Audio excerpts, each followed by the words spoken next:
Hello, and welcome to episode 4 of Refueled. Yes, welcome. I'm going to lose count after a while. I know. We'll get to a point where we won't even say what episode number is because we won't have a clue, unless we put it in big things because on the screen. Because can't or we employ a director. Wonderful. I think we need a camera operator rather than a director. We want one of them as well. Welcome to episode 4. Hope you have all had a good week. I know some of us have. Yes. Yeah, well, we're going to talk about that. So I think one of the things that we actually didn't want to do is we don't want to talk about, cars that we buy.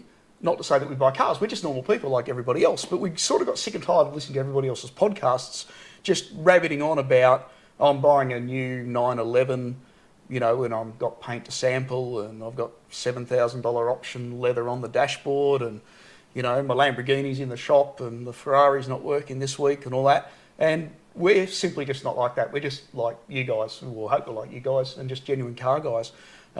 Interested in cars, love talking about it, and everything else that comes along with it. So whilst we touch a little bit on F1 and V8 supercars and, I guess anything other stuff around anything and everything around the world, it's one of the things that we love to talk about. But one of the things that we do is we touch base each week, and the question obviously asked sometimes, is how was your weekend?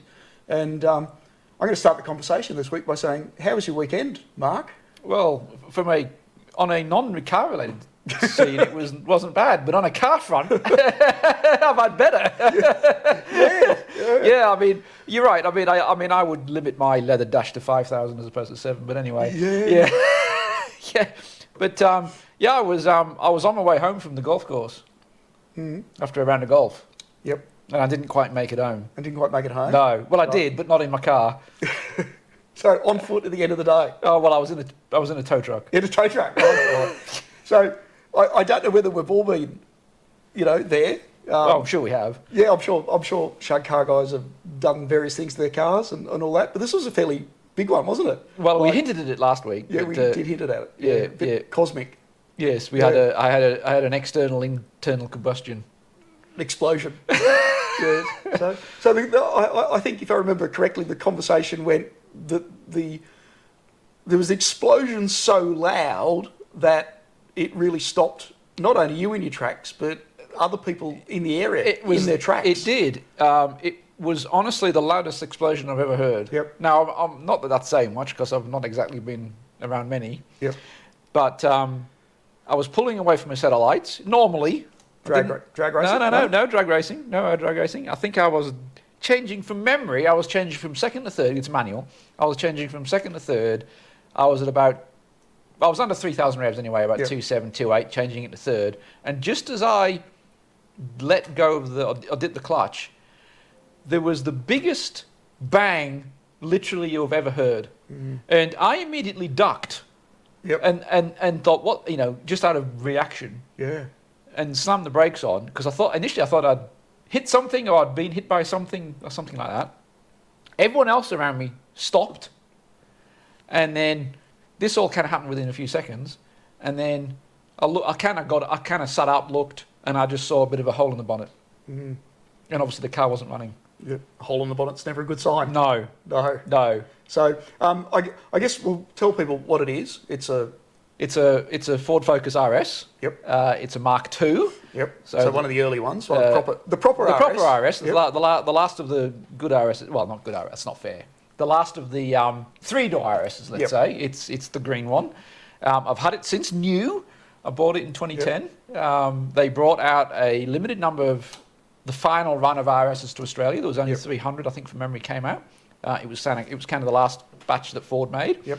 I always wanted one, so I actually got one, and I've owned it since new. And it's been pretty much problem free up until that point. Okay, so it's not race tuned. No, it's not severely tuned. I think it's got a tune on. It's got a mild tune. It's got a mild tune. Its factory's 300, and I've got the T50. It's basically got a bit of a mount tune. Yep. But no bolt-ons, no accessories, no intercoolers, no turbos, no anything like that. Not ex-factory. It's relatively stock.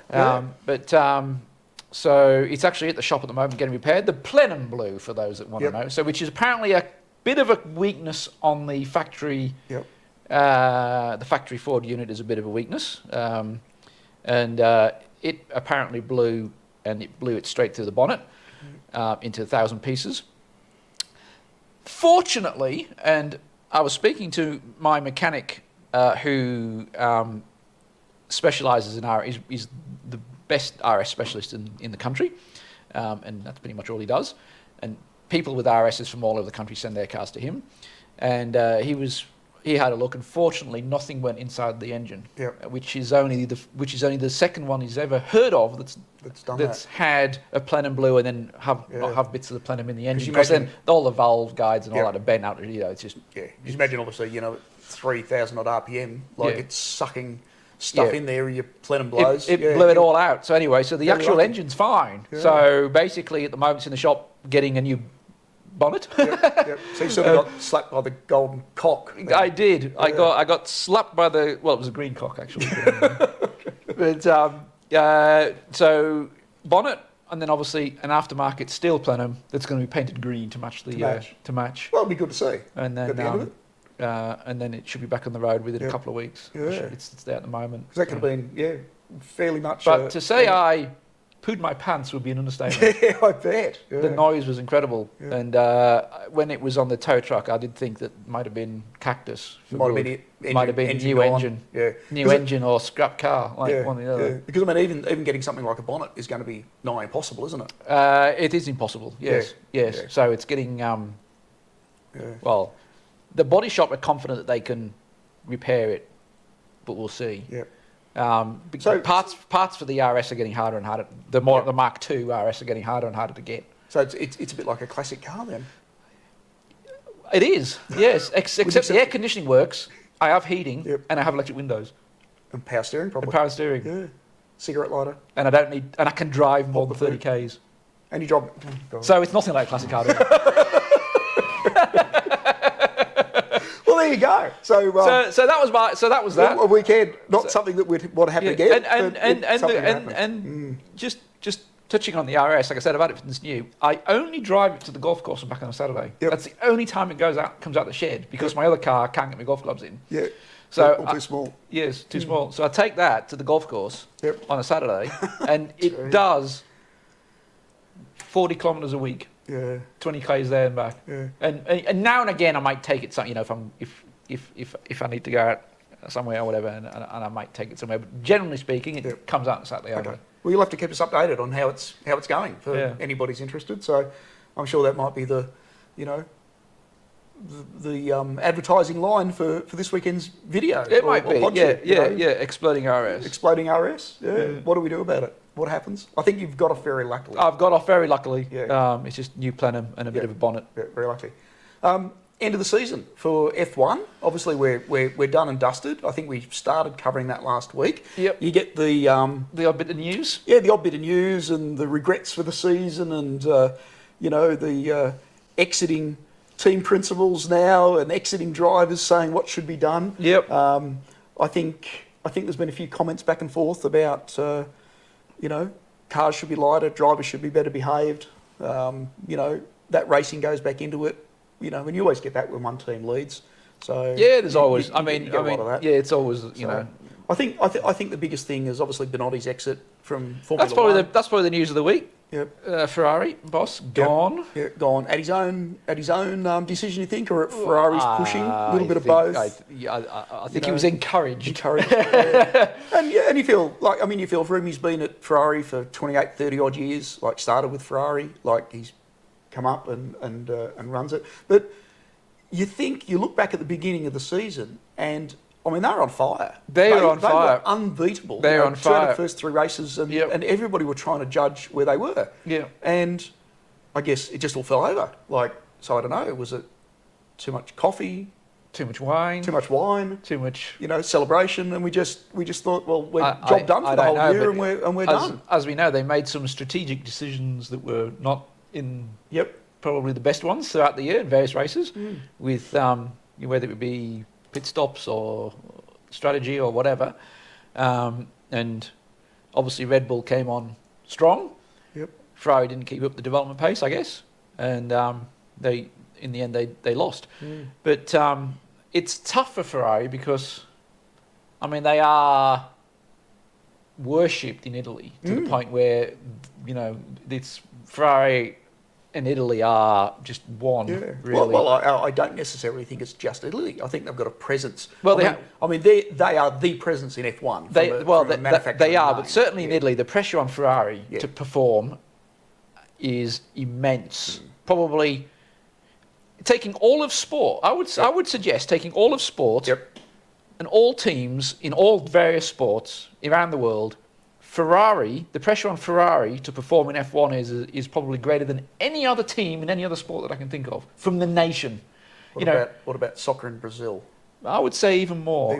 Close. I mean, it's a close second. I agree. I agree with that. I agree. Brazil, and maybe not even just Brazil, but certainly Brazil in soccer. I mean, England in soccer is pretty high as well. But I would still suggest. The thing is with Brazil, they are still successful. They've won. They still do win World Cups. The favourite for the World Cup that's on at the moment. Whereas Ferrari have struggled. If you take out the Schumacher era, which I know, you can't just take it out because it's there. But if you just take that bit out, and when you look at that, we had a German driver, an English chief engineer. We had a French. John Todt was French, wasn't he? So you had English, French, and German as the top three guys in the team. No, not many Italians involved. No. But if you take that out, Ferrari are the perennial underperformers in the sport. So I guess what you're sort of saying is that Italians have nothing else to do except barrack for Ferrari in Italy. All right. Oh, there you go. Well, they don't work, do they? They certainly don't drive Ferraris. We love Italians. I had a good Italian mate that I used to know. So you can rib him all you like. So I'm sure I'm aware of the Italian swear words that have been highlighted. But we love Ferrari as well. We love Ferrari as well. Yeah, although we like Lamborghini better. Sorry, Ferrari. No, we don't. We mentioned obviously Red Bull throughout that conversation, and obviously being Aussies here, Dan has joined Red Bull, which we commented on last week. I think it's been sort of rumoured what he's going to be doing, but he's just going to be fun boy at Red Bull. And I think he's going to have the time of his life, just doing skids and burnouts and public appearances and signing autographs. I think, and all that. I mean, what a job! Yeah, I mean, I listened. So he was on the most recent Beyond the Grid F1 podcast. Okay. Which I listened to just this week, where he discussed obviously what went wrong with Red Bull, with McLaren, I'm sorry, and what he is going to be doing in Red Bull. And he was at pains to point out that he's not like a driver, like his main activities aren't going to be driving or testing or anything like that. He's not going to be doing any testing at all. He's going to be doing a bit of sim work, but mostly marketing and basically being PR for Red Bull. Oh, it's great. Because what better bloke, I mean, you get a few larger-than-life characters throughout Formula One. I mean, they have to be drivers, but some more so than others. And he's definitely one of those that has a huge character and persona that runs with him. Speaking of large characters, have you heard that a large character has been rumoured to take over at Ferrari? Yes. Well, rumoured. It isn't very much a rumour. Yeah. But a blast from the past. Well, could he take charge? I do know that obviously Christian Horner has said that he won't be taking over Ferrari. Yes. And he's happy to sit on the other side of the table. I don't blame him. But look, it's probably, what is it, news of the day? Do you think it's going to happen or not? So if you don't know who we're talking about, there's a rumour that Gerhard Berger, who was obviously a two-time Ferrari driver. A major playboy. Old school racing driver. He currently runs the DTM. And really nice guy. He did run the DTM until quite recently. I think he's just stepped away. Yep. But there's been a report that he may take over the Ferrari F1 team. Yep. I would be very surprised. As much as I would love to see Berger in Formula One, I think that would be hilarious. It would be the ultimate pin-up team, wouldn't it? Ferrari and Gerhard Berger. Hilarious. I mean, would you like to go to their parties? But there's a bloke. So you talk about Gerhard Berger. There's a bloke who did not have a Formula One or racing background, like as such. He didn't start when he was 4 years of age, with parents who ran that. I think he was the mechanic down at the local corner service station, wasn't he? I think he was, And- I think he was, And just got a drive somehow, and he did fairly well, and got another drive, and all of a sudden, next week, do you want to come and drive an F1 car? Yeah. And I think that was his lead up into Formula One. Yeah. You know? And I remember him driving the number 28 Ferrari. Jean Alesi drove the 27 when them two were together. They seemed to follow each other around in various teams, and Bennett and Ford, from memory. But I mean, it would be good to see as like an old school Formula One fan. Yep. Whether it's the best choice for Ferrari, I don't know. Whether Ferrari needs someone that's probably, I don't know, a bit more, a bit less fun, than Gerhard Berger, maybe. I don't know. Maybe they had too much fun this year. Yeah, I don't know. So, you just think, would they bring Ross Brawn back, for example? Yeah, I don't could know. they? Could they? Yeah, Should they? Probably. If they could, I'm sure they wouldn't be a bad move. But I don't I'm sure know. there's a lot of names being floated around. Yeah. But one of the things that you look back and think about, and we started talking about Red Bull, and you look at the success of a team, and obviously they've lost their co-founder this year as well. You look and think, if you're Ferrari, if you're McLaren even, and if you're Mercedes, you've been racing Formula One since, the 50s? I mean, Ferrari and McLaren, certainly. Mercedes. That long, Mercedes as well, yeah. And you have Red Bull, who've come in the last, little while, on the coattails of everybody, and they've just literally dominated. Bought Jaguar, didn't they, from memory? Bought Jaguar, yep. But you can't say that they're not serious about Formula One. You can't say that, their motivation and the success isn't hand in hand delivered. Like, you think, well, how would you feel if you're Ferrari? And you think, well, an energy company drink have just come in and just completely dominated and just obliterated and wiped the floor with us. And literally they've wiped the floor with them this year. And I look at it and think, well, it's a marketeering masterpiece for what they've actually done. What I find staggering about Red Bull is they had that period of dominance in the early with Vettel in 2010, 11, whatever period it was, where they won. Was it 4 in a row, 3, 4 in a row, or something like that? Something like that. And that wasn't that long after taking over Jaguar, so that it was fairly quick the way they went from buying out Jaguar, who were obviously not very good, to winning the world title and then being basically the front running team. And I think it was the change in regs to the hybrid era that where Red Bull suffered. Obviously, Merck launched straight into the hybrid engine, and they were just so much better. What I find really insane about Red Bull is they have stuck through that period of Mercedes dominance, basically from 2012, 13, right through till last year. And they didn't go away. But didn't go away not being a car manufacturer. Yes. So how many car manufacturers have come in, promised good things, maybe it's had shown a little bit of success and then pulled out, couldn't maintain it, whatever, like BMW, let's say, for example, and disappeared. Yet you've got this little drinks manufacturer who come in, got success, then struggled for years. How easy it must have been for them to go, you know what, this is just not worth it. This is not worth it. Like, we're at the end of the day, we're a drinks company. Like, let's just sell the team. But no, they stuck through it, and now look at them. 10 years after, basically last winning, they've just killed it again. But I think it's that commitment to world motorsport in there as well. Like, and you can't say that they've just done it because it's good marketing or good business.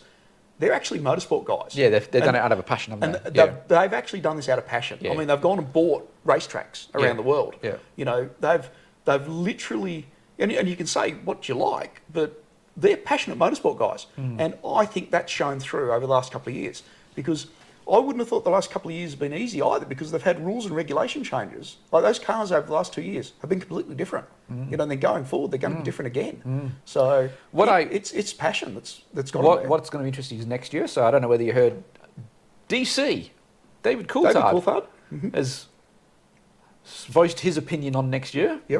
And he's come out and said that the Verstappen era is over. It's going to be interesting. That's a big comment to make. That's a big comment to make, but basically he's said that because of the penalty that Red Bull are now are facing next year for the testing, the wind tunnel, due to the budget cap breach, and DC think that's going to be such a disadvantage to Red Bull that basically the Verstappen era is over and they won't be able to catch up. Well, we'll wait and see, I guess. Big call, Yeah, but we'll see. That's a huge call. But yeah, we'll wait and see. So because I think that passion is still, that's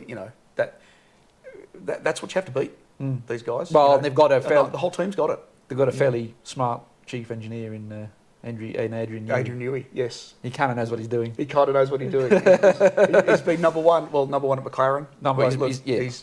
He probably the best designer ever. Yeah, in motorsport. So, F1 over. F1 over for today. Yes. I okay. think. Next. A couple of little bits and pieces. We like to cover a little bit of local news as well. EV tax laws in Australia. So I think we had a conversation about it earlier this week when we saw that there were some new tax laws that were going to come out where they're going to allow people to salary sacrifice to purchase a new EV, which will significantly drop the cost. Yeah, so I don't want to talk about tax too much in the episode, but basically in Australia, you're allowed to, through your employer, you're allowed to effectively sacrifice the cost of the car so it comes off your gross salary, so you pay less tax. And for normal cars, that incurs what we call a fringe benefit, FBT, where the government takes some of that tax benefit back off you again. So effectively, you're getting to use a private vehicle out of post-tax salary, so the government taxes it on an FBT, and it's called fringe benefit tax. With all that being said, what the government have said is basically that's been waived for EVs up to the cost of the luxury car tax threshold, which is about $85,000 approximately. Right. Yep. So in Australia, we have this thing called luxury car tax. Any car that's above approximately $85,000 is deemed a luxury vehicle, and we pay a luxury car tax.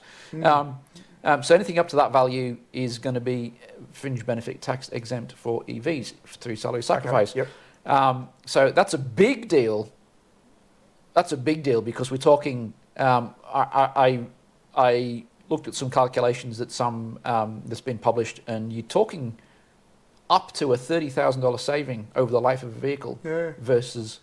So it almost makes it achievable for many people. I guess is really so. What it is. So stand by for a wave potentially of EV sales. There was, I heard as well that it's a similar thing in America happened where there's a tax credit starting next year, I believe, that's $7,000 or $7,500 for EVs, and people were deferring like Tesla, for example. I heard that the people were deferring their deliveries until that kicked in, and to incentivize deliveries to occur this month, Elon Musk said, "Well, we'll just give you a $3,500 refund credit on deliveries." So to encourage people not to cancel and defer till the new tax law. So bottom line is there are incentives happening around the world from governments to adopt EV. That's the point. And I think that's the point of all what's going on. I think that's going to continue, isn't it? Everyone's getting tax breaks, incentives to move to electric.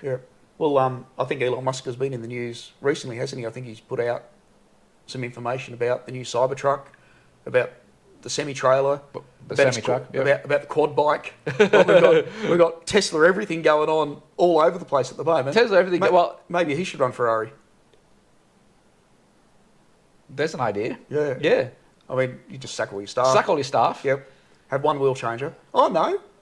A robot wheel changer. A robot wheel changer. There you go. He could write an email to all his staff and basically say, you're going to be, you need to work 24 hours a day and pledge basically your life to the company, otherwise you can just leave now. I think that's what he said to something like that to that social platform to that the we Twitter won't mention. Okay, I'm not supposed to mention that. And but it'd be great. We've just solved your problems, Ferrari. Elon Musk buy Ferrari. For Elon Musk buy Ferrari. Yeah. Elon, I know you listen to these podcasts. Buy Ferrari. Buy Ferrari. There we go. But on another note. Yeah, Pepsi. Have Pepsi taken delivery of one of his Cybertrucks? Yes, it's not the Cybertruck, it's a semi. So the keys were, the keys. The keys, the fob. Were handed over to the execs at Pepsi. I think it was yesterday or the day before, at the time of filming. Yep. I saw a bit of a video on it the other day, yesterday. I mean, look, give credit where it's due. I reckon they've done from what we are told and from what I can gather, it's a pretty awesome bit of kit that Tesla sent me. Fully operational product.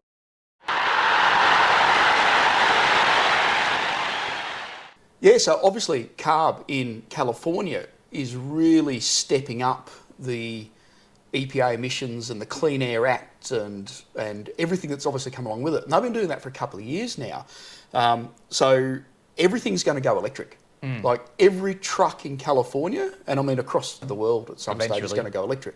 I mean, they started with buses and, garbage trucks, milk floats and golf carts and all that. But it's quite seriously, they've got a problem with petrol powered vehicles. California generally do lead in emissions reduction. Yep. They have done with all the various targets and emission limits that vehicles were allowed to pollute, to give out and that sort of stuff. It seems to have been they've always led the way, and I think they've obviously led the way in EV adoption and legislation and I think and mandates for manufacturers going forward. And I mean, they're probably the single biggest,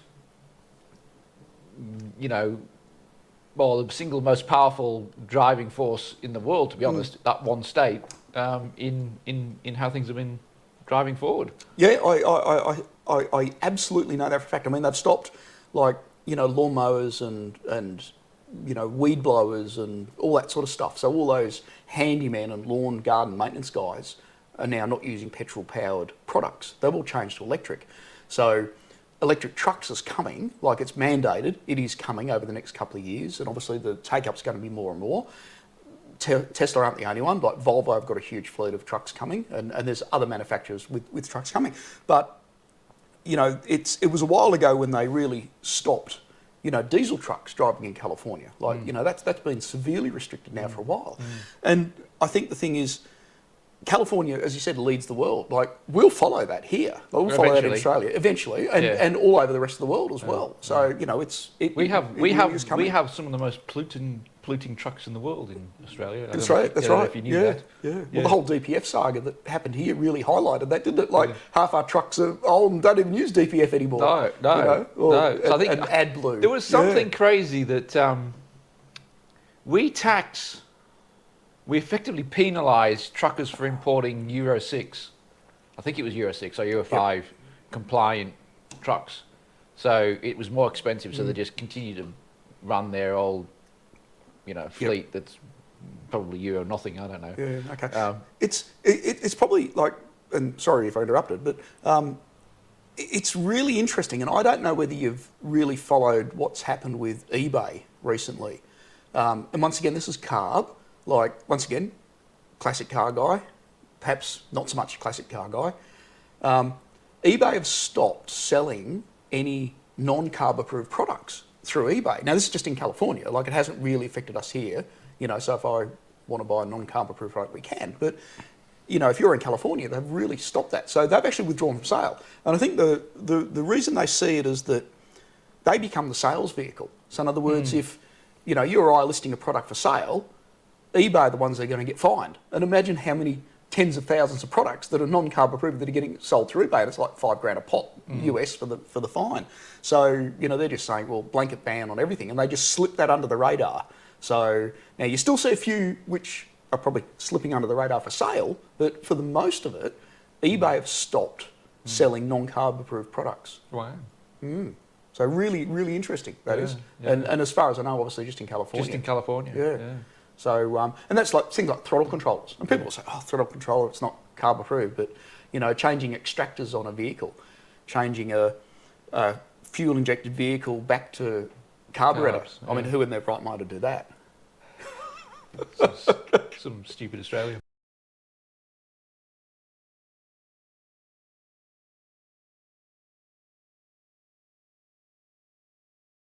Yeah, probably some stupid Australian. Yes. Sitting next to me. Guilty. Yes. But defeating O2 sensors, for instance, O2 sensor extension, fittings and things like that, so they can actually defeat some of those emissions controls. controls. Yeah. And I mean, I certainly understand why they're doing it. But if you want to build a race car, where does it go? I guess is what I'm saying. And if you want to build, a race car, a genuine race car for off-road, are you going to be able to actually physically be able to buy the product? Well, not in California. Not in California. Not in California. So there you go. Here's an interesting one that I bet you didn't know. How much are you going to bet? How much are you going to bet? I don't know. $1 million. $1 million. $1 million. There's the standard bet these days. Okay. Do you think you could make money? Well, that's going to be an easy answer because you're just going to say yes, aren't you? Like, do you think you'd make money being like an EPA warrior in New York City? Like, yes. So that's an easy one. Okay.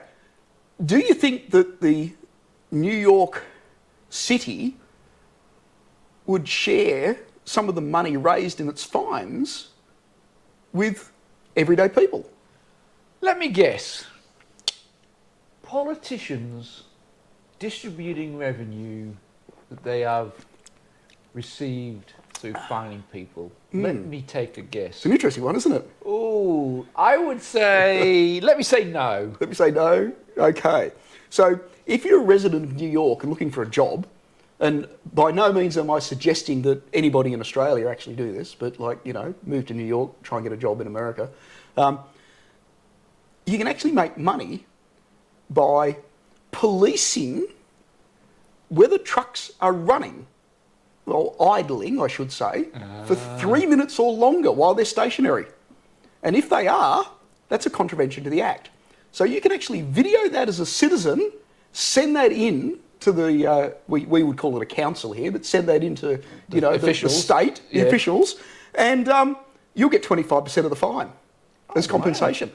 And no joke, people are making tens of thousands of dollars by doing that. So they basically started a job as, EPA warriors finding people. I mean, I can imagine it's also started a few fights. I can imagine a few truck drivers running down the roads with, tyre irons and things like that, chasing people away. But yeah, obviously there's a caveat attached, provided it's not a hot day.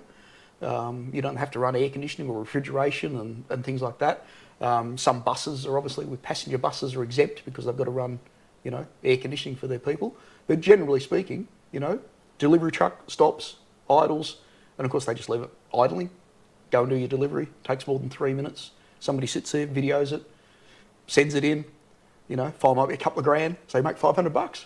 Like, Wow. So yeah, that sort of stuff is going on. So there you go. So so governments are basically turning citizens into Police. Yeah, and into what sort of? I know. So we don't want that happening. No, here. I know ridiculous. In the UK, there was Speedwatch. Yeah.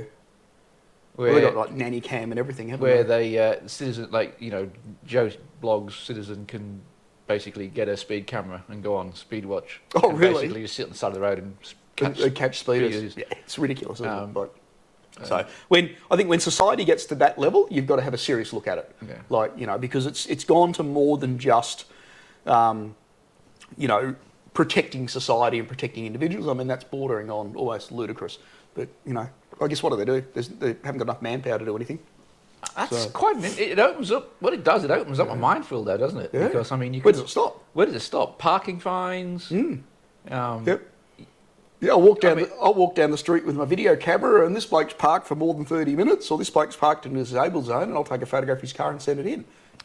With cars, and I'm thinking Tesla. Going back to Tesla again, with cars, with dash cams.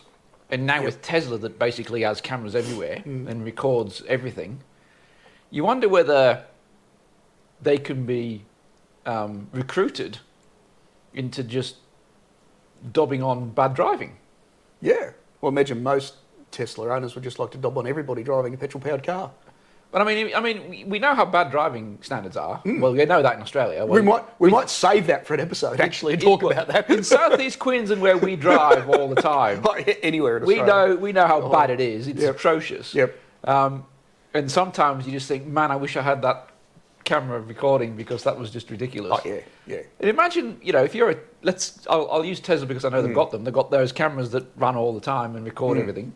And you have the ability to go, well, look at that dick. Ding, send off to local cops, and you get a commission for doing it. Well, that's it. Yeah, yeah. Maybe you can subscribe to a service. So there's another revenue stream for Elon Musk. Yeah. Have an automatic subscription to the Dob in an arse. Dob in an arse. There you go. There you go. Yeah, interesting idea. So we had the last race of the V8s at Adelaide. Did we? Finally. We did. For the year. We got it right this time. We got it right this time. We've been saying that for the last 3 weeks. Well, it's finished now. It's over. Every week since we started, we said Adelaide it's coming. Well, it's coming. It came. And it went. Did you watch it? No. Next conversation. I think a Commodore one, didn't it? Well, if you can call it a Commodore. Commodore? Yeah. Half Commodore? Holden one. Look, in all honesty, Brock Feeney won. Brock Feeney won, who drives young fella. obviously the 888 Red Bull. He won his first race, last race of the season. Yep. Good on him. He was the second youngest driver to win a race. Apparently. Okay, oh wow, there you go. Didn't know that. No. I would ask you who the youngest one is, but I don't know. Yeah, I don't know either. So I won't ask you that. No. But yeah, I mean, interesting. Obviously, it was basically Holden 1-2, one from each stable. So one from 888 and second from HRT or Walkinshaw Andretti. I guess it was the conspiracy theorist or the Ford fan would say it's inevitable Holden would win its last race. Absolutely. Yep. I mean, DJR, so Dick Johnson Racing, made it hard. I guess they started on pole 1-2. Yep. And obviously led off, which is good. And then they obviously got the instruction from upstairs to let the Commodores pass. The Commodores pass. But that'd be it, I'd say. Yeah. But it's interesting, isn't it? Because, I mean, we probably should do a bit of a segment on V8 supercars going forward at some stage, for our Australian audience and for the rest of the world. But as Ford fans, and I came here in 2006 in Australia, and obviously I was straight into V8 supercars because I was a car fan and I knew about it anyway prior to coming here. But there's always been this conspiracy theory amongst Ford fans that V8 supercars, the organisation, as it's been known in various guises, has always, how should we say, favoured Holden to win. Whether it be penalties to a Ford team that then don't get, for the same offence or a similar offence, don't happen to a Holden team. Changes to aerodynamics or weight if a Ford team comes out and starts doing really well, then they get penalised by weight, aerodynamic changes, etc. That may not necessarily happen to the same degree into a Holden team if they were dominating. And the list goes on. What do you think? Do you think that's a conspiracy theory, or do you think it really is? What I actually think is that it's really interesting that you're from England, moved to Australia, and have actually seen that yourself, if you know what I mean. So as opposed to being brought up with it, over the last sort of 20 or 30 years. So that's what I found fascinating about the comment. So there you go, guys. There's an independent comment from some random I'm sure Holden fans are literally throwing stones at. Oh, they probably are. Yeah, but they won the championship, so they have been. I mean, they have been the. Let's face it, as much as it irks me, they have been the dominant force. Yeah, and look, you may say that's a little bit because they've got some great drivers as well, but they've got a lot of money behind those teams. They've thrown a lot more money than Ford ever did. And Ford were a bit in and out, weren't they? They never really committed. Yeah, they were. And unfortunately, motorsport's about money. And at some stage, we had basically 90% Holdens on the track and we cut a handful of Fords running around. Yep. Well, I mean, the direct influence of money and technology into it is Penske's racing involvement in DJR. Like, Penske steps in, team goes to number one. They had a great driver as well. Yeah, Scotty McLaughlin. Yeah. So, but everything comes together, and you think maybe that's what's going on with Van Gisbergen at the moment. So, but we'll see what happens Gen 3 next year. Obviously, we get rid of Ford and Holden. We go to Ford and Chevy. Yep, starting platform again for everybody. Yep. We might talk about that. That might be an over Christmas talk. Yeah, it might be a good about something. cars. Yeah, talk Just- about just American something- racing in Australia. Just something interesting. Yeah, You brought up obviously Ford, and I did. I've got a few Ford things. Not that we always talk about Ford guys, but any Ford fans, jump on, comment. Yes. You can like us, even if the Commodore guys don't or the Holden guys don't. And watch our video from last week if you want an interesting discussion on Ford. Okay. My take on Ford. Righto. Well, here's some news. So one of the things we like to cover off, and when we like to talk about, cars, coffee, news, that sort of stuff. For those who didn't see it in the last week or in the last couple of weeks, Baja 1000 was run.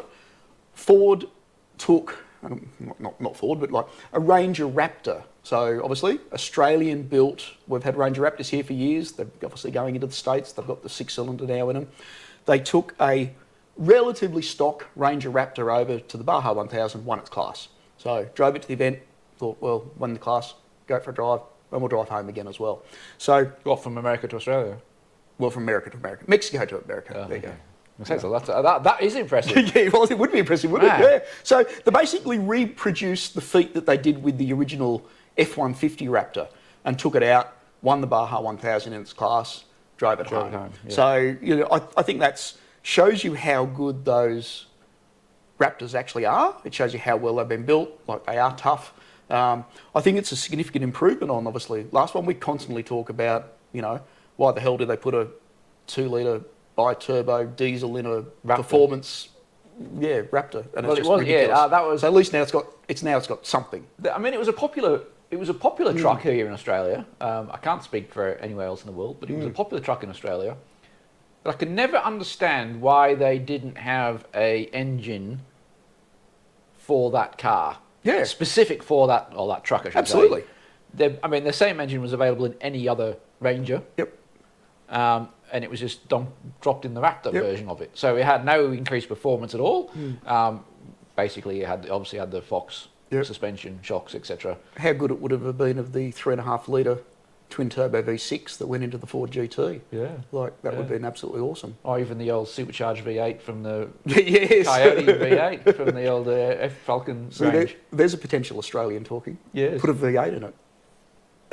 I still don't mind a V8, I do own a V8, don't Righto. forget. So speaking of V8s, the Ford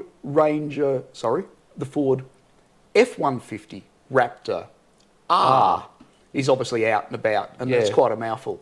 So they're actually bringing them out, and it looks like they are going to be slightly limited.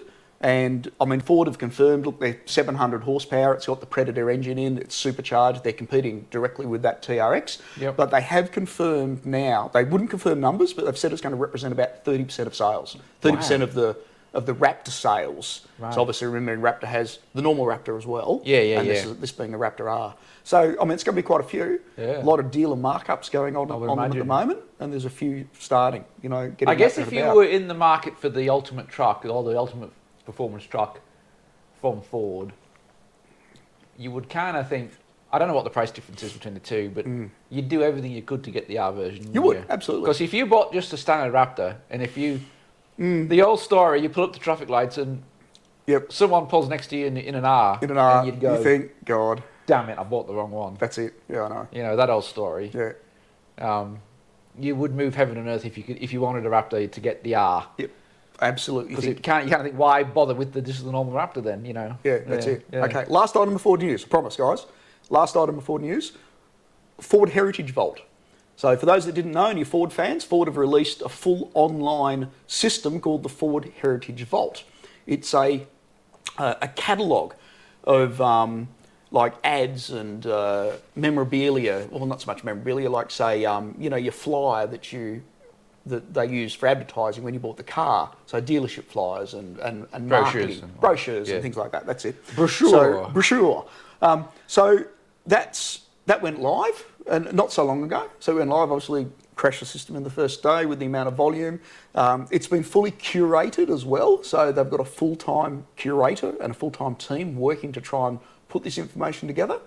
And, so if you've got an Edsel and you want to see what the marketing, stuff on the Edsel was, and it's not everything, obviously. They've got what they've got at the moment, and it's really turning I guess what they have in the warehouse into a digital and searchable for free, guys, as well. It's all accessible for nothing.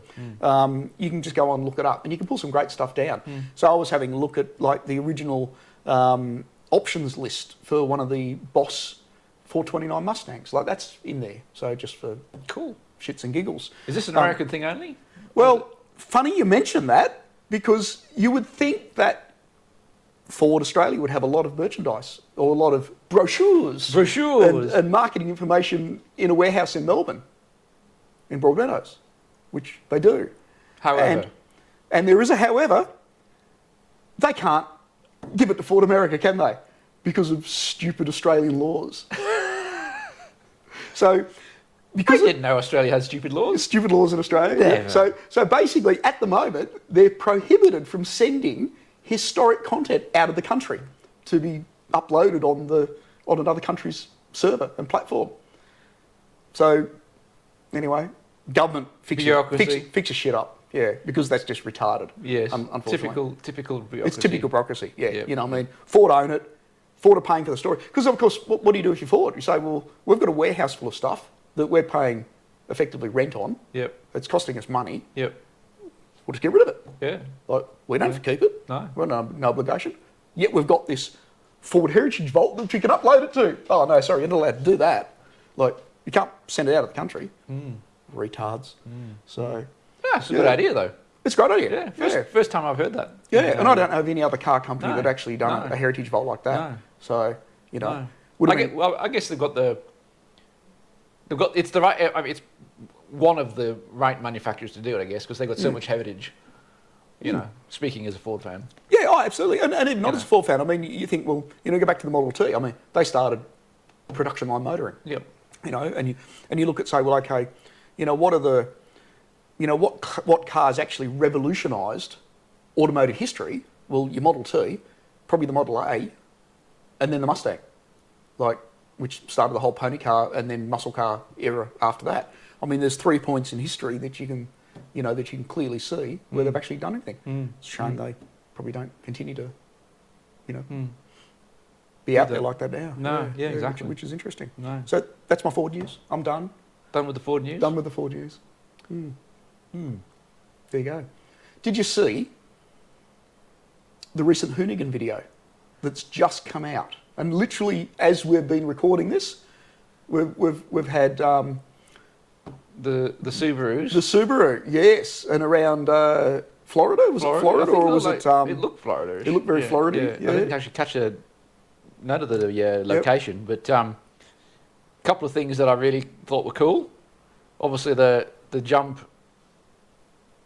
I think it was a jump, and the car came down really nose first. Yep.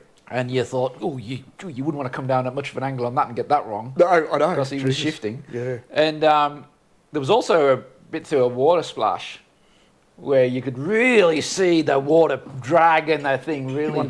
You actually wonder how deep it was. Yeah. So somebody hasn't turned their phone off. somebody hasn't turned their phone off. So anyway, we'll let that ring. I wonder who that is. But yeah, no, I mean, what I noticed was... That's probably Ferrari. No, it'd be Elon. No. It'd be Ferrari. It'd definitely be Ferrari. Well, asking us to take over. Yeah. It'll be our offer. But we recommended Elon. Yeah, I know. Yeah. I mean, we don't have to say yes. Maybe we could do a finder's fee. Fine. One thing I noticed on that video, though, it had 1.2 million views. Yep. In hours. In hours, in half a day. Yeah. It's absolutely staggering. Yeah. So Ken Block's obviously in there as well. I think they've got his daughter driving the Hoonigan Mustang, which is awesome. Yeah. Like, being a bit of a Mustang fan. I am. Yeah, love it. And obviously, look, they've got drive. That's Pastrama drove the Subaru. Subaru, yeah, so, he did. Yep. And then jumped out of a building at the end of it. And I think he hurt himself. I think he hurt himself at the end. Yeah. Spoiler alert. So, but anyway, great video. Go and watch it. Like we love watching Hoonigan stuff. Particularly being Australian as well and interested in cars, and they weren't allowed to come here either. So they tried to do a Hoonigan show in Sydney years ago, do the Gymkhana. So, and I can't remember what year it was, but, they were going to go over Sydney Harbour Bridge, and imagine how much international coverage. I mean, there's 5 million people watch it in 12 hours. Yep. imagine how much international coverage any city gets from taking that on board. Yep. And your city council and the police down in New South Wales, and you go, nah, I think it's going to turn Australians into hoons. Well, I mean, we invented hoons, guys, by the way, just in case you didn't know that. Like, you know, we're the ultimate hoon, and not ashamed to say so. So I can't see it would have changed anything. I would say, having driven in at least a dozen different places around the world, from America to various parts of Europe, etc., that Australia has probably the most strictest traffic enforcement in the world that I've driven in, and the most ludicrous speed limits. Yeah, and depending on which state you're in, it's worse. So Victoria are abysmal. So we travel vast distances, quite often with no one around, with ridiculous speed limits that are really low in places, that are like enforced with the biggest stick you've ever seen, to the point where there is no kind of, you know, the old days we used to go, 10%, and then there's a bit of an area for speedo and all that sort of stuff. Now it's like 1k over, bang, done. Like, here's your fine. Delivered by text message. Actually delivered by text message. Yeah. Text message and email nowadays. They can don't they? I know, it's staggering. You can go, even around here, you can travel, let's say, I don't know, 5 kilometres. And you'll go, speed, obviously everything in kilometres, the speed limit will change constantly. And you never know what the damn speed limit is that you're in. Are you in 100? Are you in 80? Are you in a 60? Are you in a 70? Are you in a 90? Are you in a 100? And it just changes for no apparent reason. Yeah. I've not experienced... More so than any other country. I've not experienced that. And you guarantee that the radar guy is sat just at the other side of the 90 to the 60 zone. And there's no apparent reason why it's changed to a 60, but it just has. And there's the speedo guy, the radar guy sitting in the 60 zone as you're crossing over from the 90. And I think we've got some laws here just for the sake of making laws. Like, is really what it is. Like, you've got people who just, let's try that. Like, that will slow down people. That will make people more, observant. Like, let's just change that. But they obviously police by fines, police by fear, which is really the wrong way. They should be doing it by education. They should be doing it by education, which there is none. As we know. So the only way they can see to make driving better is by fining anybody for going. Correct. I'm just glad we don't live in one of those. I'll say Scandinavian countries, because I don't know whether it's Sweden, Finland, Norway, one of those countries over there, which issue their fines based on the amount of income that you make. Yes. That is, where is that? Switzerland? Is it? I'm not 100% sure. No, I'm not sure. I know it's out there. It is, I do remember that. Finland? Maybe. Finland, maybe. Pick up a $100,000 fine for, speeding, because I've had a really good year in business. You would choose your speeding very carefully. I've had a crap year this year. I'm just going to go and get all my speeding done out of the way, get it out of my system. And we'll have a bad tax year. Exactly. I wonder what would happen if you put in a retrospective, tax adjustment. So, I got caught speeding. $100,000 fine. Oh, well, I better adjust my tax return now. Can I redo my speeding fine and have it reassessed? Yes. I bet it's only one way. Yeah, I bet it's only one way. You get audited by the tax office, whatever they're called over there, and they realise that you have underdeclared your income. So let's say you get audited for your tax return from like 3 years ago. And they go, you underdeclared your income by 50,000 euros or whatever. So, oh, by the way, that fine that you got last year based on that income has now increased. So now you're talking about Red Bull? Yes. Oh dear! And I think that's probably a good way to finish. Although I did see that there was another readdressment on the Red Bull, I think by Toto, who was speaking his mind again about fines, and saying that fines should be readdressed. So we're back to F1 where we started. Where we started with. I think that'll just keep going round. Obviously, Toto and Christian are really best mates. They got on like a house in fire. And they love just tapping each other on the shoulder and having a bit of a. That's it. To try and antagonise the other. So I guess on that note, like, subscribe, and ring the bell. Ring the bell. You ring your bell. And we'll look out for the next week's episode. And we'll think of something to talk about. We will, yes. Yes, we don't know what we're going to talk about yet, but I'm sure there'll be something out there in the news as we lead into Christmas. Thanks, Stay guys. tuned. No worries. Take Bye. care. Bye.